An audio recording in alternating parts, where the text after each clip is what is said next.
doctora Mariliana Torres de Big Health y hoy vamos a hablar sobre el manejo de problemas del habla y lenguaje en niños con capacidades especiales. Y para ello se encuentra con nosotros la licenciada Yamile Figueroa, patóloga de habla y lenguaje. ¿Qué tal? ¿Cómo se encuentra? Hola, mucho gusto y muchas gracias por tenerme aquí. Me parece que esto es un tema muy interesante porque debemos conocer cuáles son los desafíos más comunes que se encuentran precisamente en el habla de los niños, cómo nosotros podemos entenderlos y buscar soluciones para manejar mejor las habilidades de ellos. ¿Cuáles son los desafíos actualmente que tienen no solamente los padres, sino las personas que los cuidan en el caso de los niños con capacidades especiales, cuando estamos hablando específicamente del habla? Sí, cuando hablamos del habla podemos separar habla y lenguaje lo podemos separar en lenguaje receptivo, cuánto los niños comprenden, y lenguaje expresivo, cuánto los niños pueden hablar. Y los problemas más comunes que yo veo todos los días con los niños que atiendo es que no tienen suficiente vocabulario o no pueden identificar las funciones de los objetos o no pueden seguir instrucciones o se les dificulta contestar preguntas, quizá no entienden convenciones sociales, quizá no pueden formular oraciones gramaticalmente correctas, no poder seguir un orden de secuencia. En el caso del habla, a veces no pueden producir algún sonido en específico o quizá lo cambian por otro, y todas estas cositas afectan la vida diaria, afectan la educación, afectan la comunicación en casa. Así que yo diría que esos son los desafíos que más veo y que más se presentan. Más o menos, ¿desde qué edad estamos hablando que podemos identificar ese patrón? Los podemos identificar desde una edad bien temprana, ya desde el año. Si usted entiende que su niño no está siguiendo un patrón eh, esperado para su edad, puede definitivamente ir a un lenguaje, un patólogo del habla y lenguaje, a llevar al niño a ser evaluado. Y si el niño cualifica, entonces le crean un plan de tratamiento y se puede tratar desde el año. Prácticamente intervención temprana es bien importante porque mientras más temprano se trate, mejor son las posibilidades de que el niño pueda tener un desarrollo más a la par con niños típicos. Precisamente vamos a hablar sobre cómo usted entiende que se abordan o cuál es digamos, el remedio o cómo hacemos para abordar esos problemas de articulación en los niños especiales. Yo diría que utilizar mucha clave, ya sea visual, ya sea auditiva, ya sea táctil. Vamos a tratar de hacerlo lo más concreto posible para que el niño pueda procesar esa información y pueda lograr producir algún sonido o cualquier otra destreza. ¿Cuáles son los enfoques terapéuticos o técnicas que ustedes utilizan para manejar este tipo de problemas? Se utilizan diferentes estrategias, pero yo diría que la más importante que usamos nosotros como terapeutas del habla o patólogos del habla, y también pueden usar los padres en casa, es el juego. A través del juego se puede trabajar muchas destrezas y hay que hacerlo bien significativo para el niño y divertido para entonces mantenerlos también enfocados y, y activos y participar en lo que sea que estemos trabajando. Yo creo que hay que tener bastante paciencia cuando Sí. esto sucede, ¿verdad?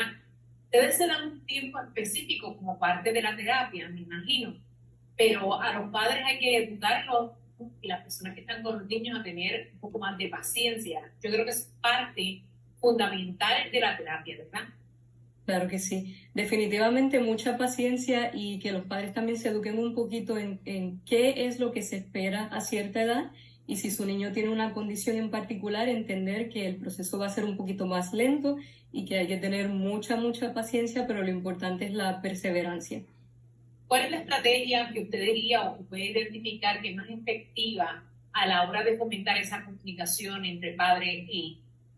Yo diría que jugar, hacerlo divertido, hablarle mucho a los niños, usar muchos gestos, usar muchas palabras, describir todo lo que tienes a tu alrededor y hablar de todo lo que pasa en la rutina diaria.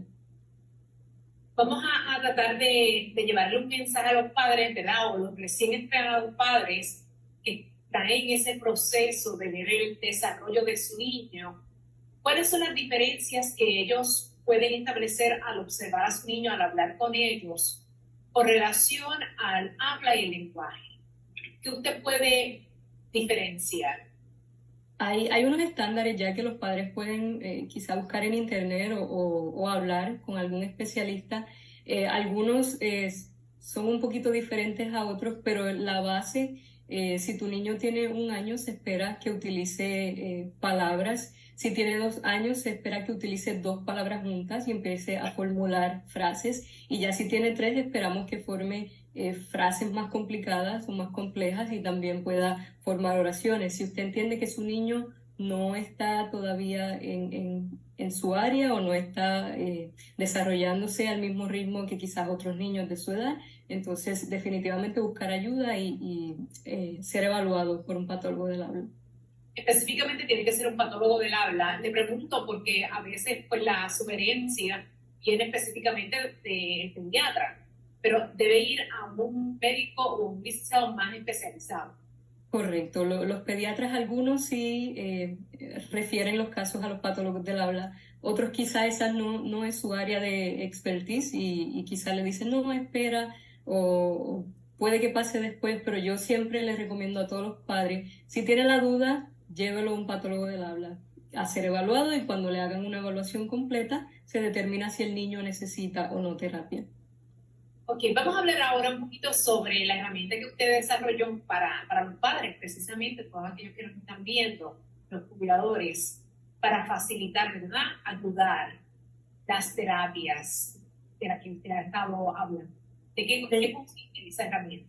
Se llama Habla y Lenguaje App y es una herramienta que cubre todo, desde vocabulario hasta cómo formular oraciones, producción de sonidos, destrezas sociales, y lo cubre tanto en español como en inglés. Es bien fácil de accesar, solo tienen que ir a la página web www.hablaylenguajeapp.com, aprietan el botón configurar cuenta, ponen su correo electrónico y contraseña y listo, ya tienen acceso a la versión gratis. Hay una versión que es gratis, también hay una versión premium que es una suscripción y todo lo pueden hacer a través de la plataforma.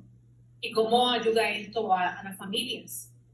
Ayuda muchísimo porque la aplicación también cuenta con consejos para padres sobre cómo trabajar cada área en el hogar, cómo hacer las rutinas y esa destreza que el niño todavía no domina, en consejos bien simples de seguir y en palabras sencillas para los papás.